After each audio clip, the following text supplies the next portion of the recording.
और आज हम सिवान शहर से लगभग जब पूरब की तरफ बढ़ते हैं छपरा जाने के लिए एनएच पर, तो वहीं पर एक बड़ा सुंदर सा शोरूम है जो कि उर्मिला ऑटोमोबाइल के नाम से जाना जाता है। और ये केवल सिवान में ही नहीं है, ये छपरा और गोपालगंज में भी है। और आज हमारे साथ एक विशेष अतिथि हैं जो कि सपनों के सिवान में लाने का एक कारण बने हैं, और वो कारण है खेती।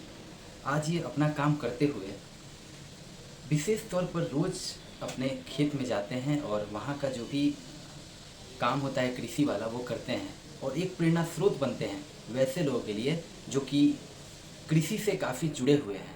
कुछ नया उपजाना, कुछ नई तकनीक को लगाकर और कुछ अच्छा फल उसका मिले, इसके लिए काम करते हैं। और ये इनका पैसन है, ये इनका शौक़ है।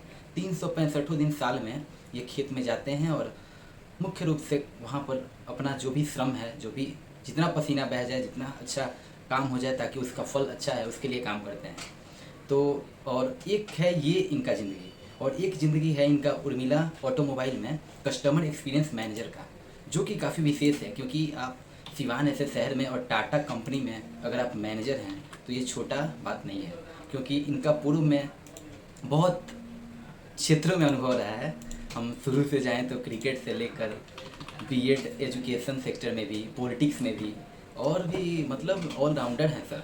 और यहाँ पर एक बहुत अच्छे पॉलिटिशियन हैं जो डॉक्टर हैं, उनका ही ये उर्मिला ऑटोमोबाइल है और उनके साथ जुड़े हैं और उनके पॉलिटिकल। तो उर्मिला ऑटोमोबाइल में ये कस्टमर एक्सपीरियंस मैनेजर है और पूर्व में काफ़ी मदद किए हैं अलग अलग सेक्टर में लोगों को आगे बढ़ाने में, और अपने भी बहुत सेक्टर का अनुभव लिए हैं। काफ़ी अच्छा लिखते हैं, काफ़ी अच्छा बोलते हैं, और विशेष तौर पर खेती इनका शौक़ है। तो आज हम एक किसान से, एक मैनेजर से, एक पॉलिटिशियन से हम कह सकते हैं मिलेंगे। तो सबसे पहले हम स्वागत करेंगे श्री प्रफुल्ल जी का अपने चैनल पर। बहुत बहुत धन्यवाद सुशांत जी। जी। सपनों के सिवान के नाम से आप एक ब्लॉग बना रहे हैं, जी, जी। जान के बहुत अच्छा लगा, और आप हमसे मिलने के लिए आए, इसके लिए हम आपके आभारी हैं कि आपने मुझे इस लायक समझा कि सपनों के सिवान में मुझे भी स्थान मिल सके। तो सर, चूँकि भूमिका में बहुत सारी बातें हुई और बहुत आपके जीवन के संघर्ष को हमने बहुत करीबी से जाना, तो ये जो सफ़र आपका रहा यहाँ तक कस्टमर एक्सपीरियंस मैनेजर बनने तक का, ये कितना संघर्षपूर्ण रहा, थोड़ा सा आप बताइए। देखिए, जो हमारा पोस्ट है कस्टमर एक्सपीरियंस मैनेजर जी, का, जी।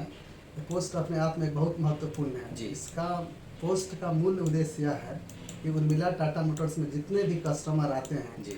उनको न केवल सेटिस्फाइड किया जाए, बल्कि उनको एक डिलाइटेड कस्टमर के रूप में यहाँ पे वेलकम किया जाए।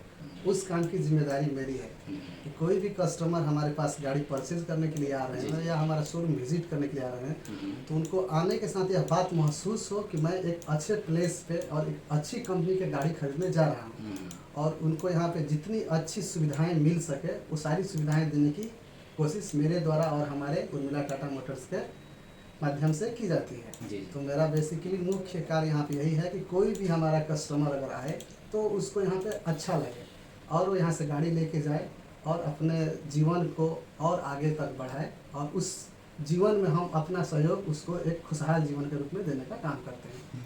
ये काफ़ी अच्छा है और स्माइल इनका काफ़ी प्यारा है, और खुशहाली आप समझ सकते हैं। क्योंकि कभी एक सपना लगभग हर एक लोग का होता है, एक छोटा सा सपना कि हमारा अपना एक 4 व्हीलर हो, और आप एक 4 व्हीलर लेते हैं और आपको अच्छा अनुभव मिले, जो स्पेसिफिकेशन बताएं वो उनको मिले कि नहीं, ये सुनिश्चित करना, उनको अच्छा सर्विस मिले ये सुनिश्चित करना, ये बहुत ज़रूरी है। और कस्टमर तभी हमसे जुड़ते हैं, तो ये बहुत बढ़िया है। अच्छा, ये तो हुई बात हमारी यहाँ की, आपके काम की। तो मतलब आपके बारे में हमने जानकारी इकट्ठा करने की कोशिश की तो पता चला कि आप बीएड किए हैं। तो एक बीएड कहीं ना कहीं पढ़ाना चाहिए, कहीं बच्चों को शिक्षा देना चाहिए, आइदर वो प्राइवेट टीचर एज या फिर गवर्नमेंट टीचर। तो फिर यहाँ अपना करियर बनाने का ये क्या मतलब कनेक्शन कुछ सटीक बैठ नहीं रहा है। बीएड करने के बाद जब मैंने सीटेट किया तो मेरा गांव आने का मूल उद्देश्य यही था कि मैं अपने गांव के आसपास के बच्चों को पढ़ाऊं और बिहार सरकार की जो वैकेंसी निकली थी उसमें एज ए शिक्षक मैं काम करूं। लेकिन बिहार सरकार की जो नीतियां हैं शिक्षा को लेकर, जो आरक्षण कोटियां बनाई गई हैं, उसमें मैं फिट नहीं बैठ रहा हूँ। 90,600 के आसपास वैकेंसी छठे चरण में चल रही थी, उसमें से 42,000 शिक्षकों का चयन हुआ है। उस 42,000 शिक्षकों में मेरा नहीं हुआ इस वजह से क्योंकि सरकार यह मानती है कि हम लोग अयोग्य हैं। स्वर्ण जाति से आते हैं और आरक्षण का हम लोगों को जो परसेंटेज मिल रहा है और सीट नाम मात्र का मिलता है उसमें मेरा नहीं हो पाया। और मेरे सामने ऐसे ऐसे लोग शिक्षक बने हैं जिनको इंग्लिश में सेल्फ अटेस्टेड लिखना तो छोड़िए, उनको हिंदी में 100 अभिप्रमाणित लिखने अपने डॉक्यूमेंट्स में नहीं आ रहा था। तो मैंने सोचा कि शिक्षक बन के पढ़ाना ज़्यादा जरूरी नहीं है, आप एक सच्चे नागरिक के रूप में भी समाज को अपने कामों से शिक्षा दे सकते हैं, प्रेरणा दे सकते हैं। तो शिक्षक बन जाएंगे या नहीं बनेंगे वो मेरे लिए महत्वपूर्ण नहीं है। मेरे लिए महत्वपूर्ण है कि मैं एक अच्छा व्यक्तित्व बनूं और एक अच्छे नागरिक का कर्तव्य निर्वहन करते रहूं। और ये कहीं ना कहीं जो आरक्षण के चक्की में जो सवर्ण लोग पीस रहे हैं, जो पीसे जा रहे हैं बहुत दिनों से, उसमें खुद हमारे घर के भी एक सदस्य हैं, हमारे बड़े पापा के लड़के। और ये काफ़ी कभी कभी दर्दनाक हो जाता है, काफ़ी मतलब पेनफुल हो जाता है कि आप योग्य हैं लेकिन आपके योग्यता पर लोग शक करें। एक मूवी में डायलॉग भी आया था। तो कहीं ना कहीं ये काफ़ी मतलब टचिंग रहता है कि आप मतलब सब कुछ से आप परिपूर्ण हैं, फिर भी आपको नौकरी नहीं मिलेगा सरकार में। तो ये इनका एक रूप था जो कि यहाँ पर as a customer experience manager.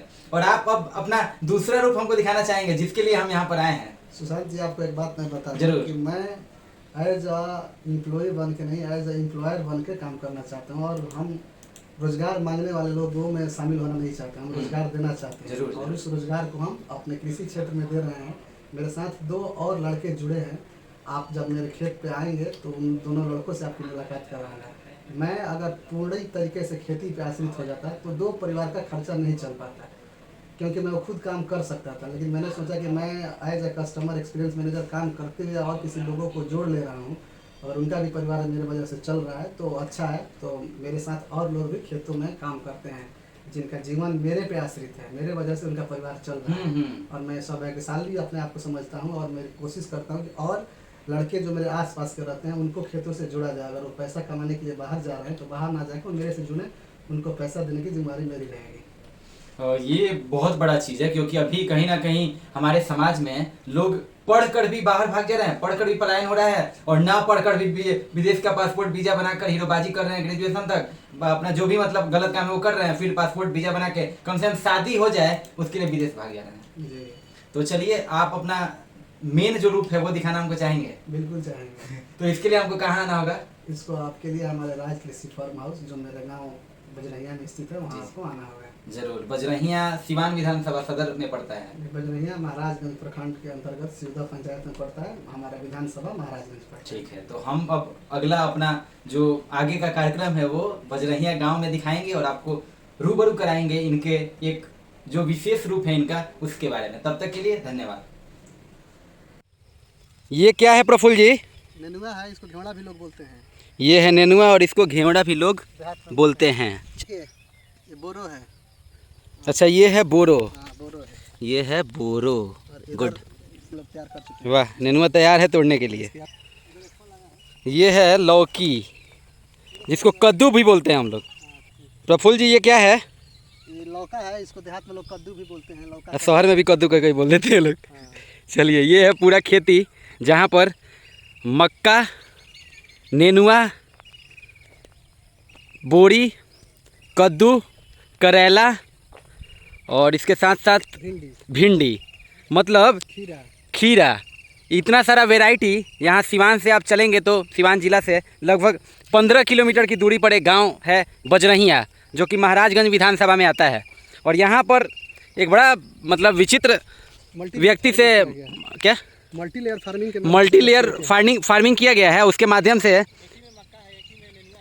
हाँ मतलब एक ही खेत में अलग अलग प्रकार के सब्जी, उसके अलावा आप देख ही सकते हैं कुछ यहाँ पर मेज भी है जो कि मकई जो भी कहिए आप, वो सब चीज़ है। और अब हम थोड़ा सा जानेंगे प्रफुल्ल जी से कि ये आप कितने दिन से कर रहे हैं और क्या लागत लगता है इससे, क्या आपका, चूँकि मैनेजर हैं और कल इनका हम पहला रूप देखे थे जो कि as a customer experience manager ये हैं उर्मिला ऑटोमोबाइल जो कि सिवान, छपरा, गोपालगंज में 3 उसका शोरूम है टाटा मोटर्स का।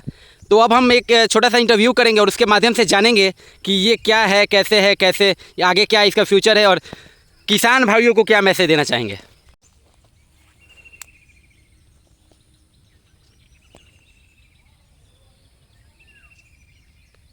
पूर देख सकते हैं, टमाटर छोटा छोटा, हाँ अभी आपको दिख रहा होगा। और अब हम दिखाएंगे आपको बैगन। अब हम टमाटर देख रहे हैं बहुत करीब से, जो कि यहाँ पर कुछ कुछ अभी हाल ही में इसका खेती हुआ है, तो अभी छोटा छोटा है और ये बड़ा होगा और ये बिहार को दर्शाएगा, ये यहाँ की खेती को दिखाएगा, जिसके लिए जाना जाता है हमारा देश भारत, उसको दर्शाएगा। देख सकते हैं हम पपीता, मतलब 10 से ज़्यादा सब्जी फल अनाज का खेती ये कर रहे हैं यहाँ पर बजरहिया गांव में, सिवान जिला में और महाराजगंज विधानसभा में। और बड़ा आकर्षक जगह हम लोग आए हैं, जो कि ये ठटर इसको बोलते हैं, ये ठटर है। और ठटर पर ये करेला जब फलना शुरू होगा तो करेला बहुत फला है, उसको भी हम देखेंगे। अभी ये करेला बढ़ना शुरू हुआ है और ये पूरा लगभग 2 कट्ठा से ज़्यादा ही लग रहा है, जिसमें केवल करेला है। 4 कट्ठा में केवल करेला है और आप देख सकते हैं पूरा करेला, लंबा वाला बैगन। इसका कलौंजी आप बड़ा पसंद से खाते होंगे, और जब खाते होंगे तो एक बार याद कर लीजिएगा अगली बार से जब खाइएगा कि कितना मेहनत लगता है, कितना श्रम लगता है किसानों को इसका उत्पादन करने में। और ये लगभग 2 कट्ठा में, उससे ज़्यादा ही लग रहा है, उसमें ये पूरा बैगन का खेती हुआ है, लंबा वाला गोल वाला भी देख सकते हैं। ये ठटर है जहाँ पे हमने देखा करेला का खेती। तो ये रहा पूरा बजरहिया के प्रफुल्ल सिंह और उनके सहकर्मी लोग की खेती, जो कि काफ़ी बड़ा रोल रखती है सपनों के सिवान में, और पूरे विश्व के लोग जाने कि सिवान में काबा। धन्यवाद मित्रों। अभी हम बजरहिया गांव में हैं और यहाँ पर एक काफ़ी विशेष काम के लिए हम आए हैं, क्योंकि यहाँ पर मल्टी लेयर फार्मिंग के मदद से यहाँ पर अलग अलग प्रकार के सब्जी और मक्का और भी जो भी ज़रूरत होता है हम लोग को वो करते हैं। पहले यहाँ पर गेहूँ और चावल भी ये सब भी होता था। अभी के समय में आप देख सकते हैं ये है आपका मक्का, जिसको मकई बोलते हैं ठेठ भोजपुरी में, और मेज बोलते हैं इंग्लिश में। और इसके अलावा यहाँ के करता धरता 3 लोग हैं। और कल एक जो यहाँ के सबसे मतलब जो शुरू किए इस काम को, क्योंकि वो एक बड़े पोस्ट पर हैं, कस्टमर एक्सपीरियंस मैनेजर हैं यहाँ उर्मिला ऑटोमोबाइल, जो कि जसौली में है। सिवान से जैसे ही चाप ढला से आगे थोड़ा बढ़ते हैं हम छपरा जाने के लिए, या आगे बढ़ते हैं छपरा जिला में प्रवेश करने के लिए, तो वहाँ एक दाहिने साइड में सिवान से बढ़ने पर एक बड़ा अच्छा शोरूम है उर्मिला ऑटोमोबाइल टाटा मोटर्स का। और वो गोपालगंज और छपरा में भी उसका सेंटर है। तो ये काफ़ी बड़ा चीज़ है। और वहाँ पर ये कस्टमर एक्सपीरियंस मैनेजर, मतलब कि एज मैनेजर पोस्ट पर वहाँ पर हैं 1 साल से ज़्यादा से। और उसके अलावा डेली 2-3 घंटा कम से कम 10 से 6 ड्यूटी रहता है। उसके अलावा जो भी खाली समय मिलता है उसमें यहाँ आकर खेती करते हैं। इसका निगरानी मुख्य रूप से संडे को या फिर जैसे जब भी समय मिलता है अच्छे से 4 दीवारी आप देख सकते हैं तार से पूरा किया हुआ है कवर। और उधर भी बहुत सारा चीज़ है, बहुत सारा करेला है, खीरा है, भिंडी है, मक्का आप देख ही रहे हैं। उसके अलावा कद्दू है, नेनुआ है, घेवड़ा जिसको बोलते हैं हम। तो ये सब बोरी है, ये सब यहाँ पर सब्जियों का उत्पादन हो रहा है। और एक बड़ा अच्छा चीज़ हमको लगा, क्योंकि किसान प्रधान देश है भारत, और यहाँ पर एक अगर बड़े पोस्ट पर चले गए फिर भी अपनी जो मातृभाषा है, अपनी जो प्रारंभिक काम है अपने पूर्वजों की, उसको लेकर आगे बढ़ रहे हैं और कर रहे हैं। इसके लिए इनको बहुत विरोध भी झेलना पड़ता है, उसको हम दरकिनार करेंगे। तो अब हम स्वागत करेंगे यहाँ के करता धरता प्रफुल्ल सिंह जी का अपने चैनल पर। नमस्कार सुशांत जी, आप कल हमसे हमारे ऑफिस पे मिले और आज आप हमारे खेतों में पहुँचे हैं, इसके लिए बहुत बहुत धन्यवाद जी। तो बताइए कि मतलब कितने साल से ये खेती हम लोग कर रहे हैं? खेती की शुरुआत पिछले 2 साल के आसपास हुई होगी। जब पिछला कोरोना था उस समय बहुत समय घर पे मिलता था रहने के लिए। तो उस समय छोटे से एक भूखंड पे घर के तमाम विरोध और तरह तरह के जो कयास लगाए जाते हैं उसके बाद हमने आरम्भ की थी। फिर धीरे धीरे इसका दायरा हम लोग बढ़ाते गए हैं। अभी हम लोग 4-5 बीघा में खेती कर रहे हैं। एक बार दिखा दीजिए ना पूरा, एक बार आपको दिखेगा दूर दूर तक बहुत सारे बम्बू दिखेंगे, बांस जो कि जिससे घेरा किया गया है। और चारों तरफ आप देख सकते हैं कि अलग अलग प्रकार के मल्टी लेयर फार्मिंग, मतलब कि अलग अलग सब्जियों, मक्का, मतलब हर एक चीज़ को एकदम मल्टी वे में एक ही आप देख सकते हैं, एक ही खेत में सब कुछ लगाया गया है। अलग अलग प्रकार के आप इधर यहाँ पर नेनुआ का फूल आप देख सकते हैं, उसके अलावा दूर आप देख सकते हैं मकई, फिर उधर कद्दू है, उधर करेला है, इधर पूरे पीछे भिंडी है। तो मतलब कि बड़ा विशेष और बड़ा अच्छा काम कर रहे हैं। तो ये काम करने का प्रेरणा कहाँ से मिला आपको? प्रेरणा खुद से मिला, हम अपने प्रेरणा खुद ही है, प्रेरणा किसी को देख के हमने नहीं प्राप्त किया है। हमारी एक इच्छा थी जब हम दिल्ली में रहते थे तब से कि गांव जाएंगे तो गांव में खेती करना है, और उसी को ध्यान में रखते हुए खेती पर हमने काम किया। क्योंकि मेरे पास खेत जो है सभी खेत उपजाऊ हैं, और धीरे धीरे खेत हमारे छूटते जा रहे थे, या तो बटाई पे जा रहे थे या वो खाली ऐसे ही पड़े रहते थे, उसमें से कुछ नहीं आता था। तो हमने सोचा कि जब हमारे यहाँ के मजदूर अन्य राज्यों में जाके काम कर सकते हैं तो अपने यहाँ भी काम कर सकते हैं। तो कुछ मेहनत हम अपने माध्यम से करते हैं, और कुछ जो लोकल यहाँ के मजदूर हमारे साथ पहले से जुड़े हैं उनका मदद लेते हैं, उनको पैसा देते हैं दिहाड़ी वेजेज के रूप में, और उनसे भी काम लेते हैं। तो मतलब ये जो एक भोजपुरी कहते कि बाबू साहब लोग खेत में जाई, उन लोग से कुदार उठी या उन लोग से काम हुई, तो मतलब बाबू साहब रह कर भी, और बाबू साहब का रूप 8 घंटा वहाँ दिखता भी है ऑफिस में, और फिर ये भी रूप मतलब काफ़ी अच्छा चीज़ है। जो किसान भाई जो कि मतलब अच्छा जिनको लगता है मतलब खेती करना, या फिर जो मुख्य रूप से वही हैं, या फिर जो आगे कुछ करना चाहते हैं, उनके लिए क्या मैसेज रहेगा आपका? उनके लिए मैसेज रहेगा कि परंपरागत खेती जो करते आ रहे हैं धान और गेहूं की, उसमें कुछ ज़्यादा आर्थिक उपार्जन उनको नहीं हो पाता है, और वो एक लॉन्ग टर्म बिजनेस के रूप में देखा जाता है। और आप सब्जियों की अगर खेती करते हैं तो शॉर्ट टर्म बिजनेस के रूप में आता है। सब्जी लगाने के 60 दिन बाद आप इसमें से कैश क्रॉप इसको कहा जाता है, कैश आप निकालना आरंभ कर देते हैं, और आगे के 3 महीने तक आप निकाल सकते हैं। वाह। तो धान और जो गेहूं की खेती होती है उसके साथ साथ कुछ नकदी फसलों की भी खेती करना आवश्यक है। अब आगे के लिए हम लोग की योजना है कि गन्ने की भी खेती की जाए।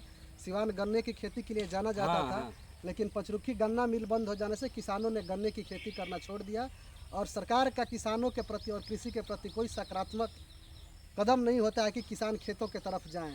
तो सरकार से भी मेरा आग्रह रहेगा कि जो जंगली जानवर घूमते रहते हैं रात में फसलों को नुकसान करते हैं, इनका बंदोबस्त किया जाए, और इनको समुचित इकट्ठा करके कहीं अलग जगह पे इनको ले जाया जाए जहाँ पे खेती ना होता हो। और किसानों को एक मुख्य समस्या सीमान में यह हो रहा है कि जब पूरा दुनिया डिजिटल होते जा रहा है, विद्युतीकरण हो रहा है, उस समय किसानों के लिए सिवान छोड़िए पूरे बिहार ज़िले में, पूरे बिहार राज्य में कृषि के लिए कोई बिजली मीटर नहीं लग रहा है। मतलब आप समझिए कि हम लोग खेतों की सिंचाई के लिए डोमेस्टिक विद्युत का उपयोग कर रहे हैं, और मेरे तमाम कोशिशों के बावजूद भी मुझे अभी एग्रीकल्चर इलेक्ट्रिक कनेक्शन नहीं मिल पा रहा है। इसका वजह यही बताया जा रहा है कि अभी यह चालू नहीं हुआ है।